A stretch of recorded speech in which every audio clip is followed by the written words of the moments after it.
Welcome to Kenton Teaches. Enjoy the video. You start by confirming power. Charge the AirPods Pro 2 and the case to at least 50% so you avoid interruptions. Once done, enable Bluetooth on your iPhone or device and keep it nearby. Open the case near the phone and press and hold the setup button until the LED flashes.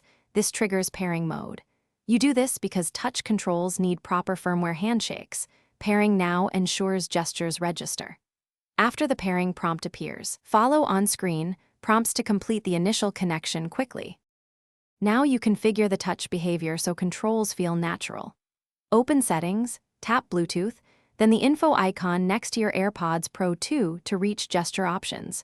You do this because system-level settings map hardware touches to actions. Assign press and hold for noise control or Siri, and set swipes or taps for play/pause and track skipping. Make sure to test each gesture on both ears. Testing reveals differences in sensitivity and confirms the firmware applied your choices correctly. Finish by fine-tuning sensitivity and noise control so touch inputs are reliable during real use.